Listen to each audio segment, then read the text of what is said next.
Hey everybody, it's John Lone King, and it is the last day of July. Thank you for joining me as I give you my weekly market update.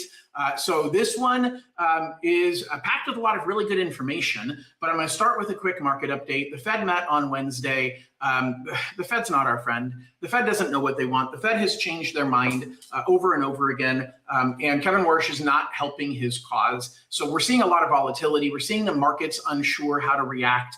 Warsh says, hey, look, I'm going to stop giving you guys advanced warning of what I'm going to do, which he warned us he was going to stop doing.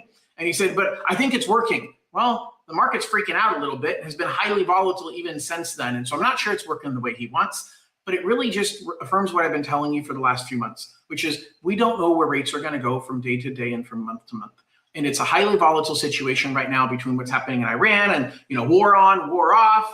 What's happening with the Fed and inflation up, inflation not up. The jobs market is looking good. It's just going to be volatile. And so we've got to find opportunities. And the opportunity right now is your ability to negotiate, your ability to get deals from a seller because there are fewer and fewer buyers that are out there buying. And so it's not about waiting for when the rate is perfect because it's impossible to know that. It's going to be highly volatile. It's about figuring out how to make this work for you and for your situation to accomplish your short-term and your long-term goals. All right, I want to share a story with you real quick.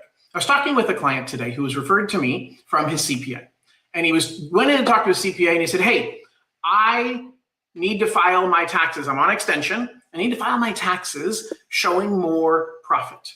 And the CPA said, you're going to owe a lot more in taxes when you do that. He goes, I know, but it's the only way I'm going to qualify because I run a business and you help me so much in showing no profit.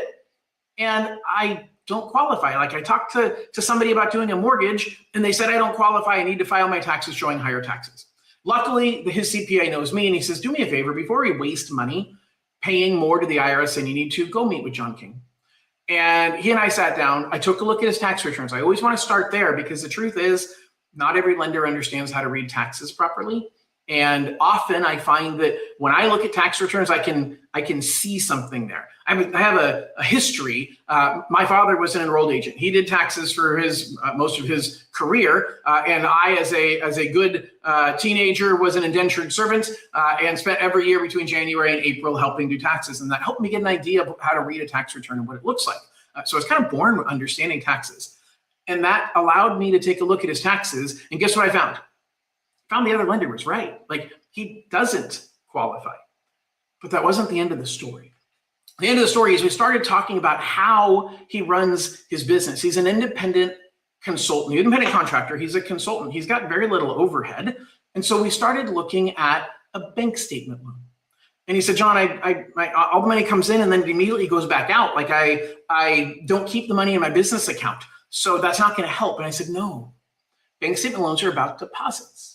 He's like, what? And I said, yeah. And so I showed him how the numbers work. I ended up not only approving him for the amount that he was looking for, but I actually had a technique that only I have available because I'm working at Cross Country Mortgage to let me stretch the amount of his profit that I can show on his tax returns. And very simply, I got him approved for $150,000 more than what he even expected to get approved for. So not only did I not have to spend any money in extra taxes by filing more profit, but I showed him a scenario that approved him for more than what he could have even imagined. Why am I telling you this story? Because we have a lot of creative ways to help people qualify for mortgages.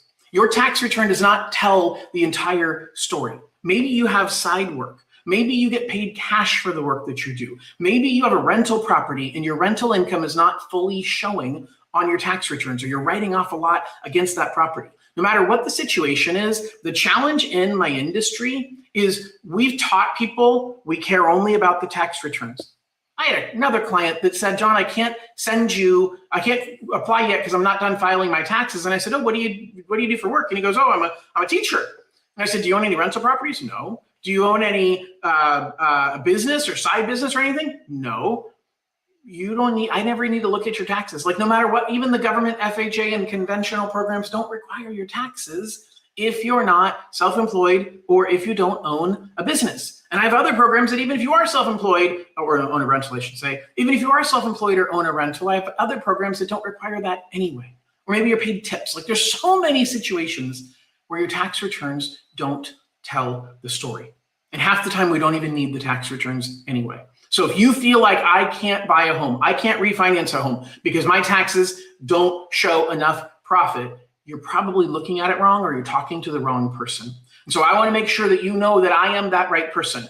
I'm the person who understands how to think outside the box. I've got access to creative programs, including our internal portfolio program here at Cross Country Mortgage that allows me to do things that I couldn't do before I got to Cross Country. And I could do a lot before, but we're the largest retail lender in the nation, and that gives us a lot of firepower.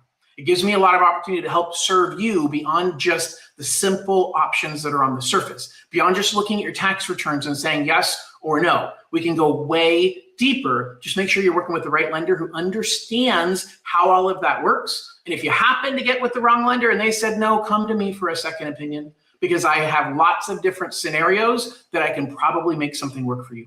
Thanks so much for listening. Hope you have an absolutely wonderful weekend, and we'll talk to y'all soon. Bye-bye.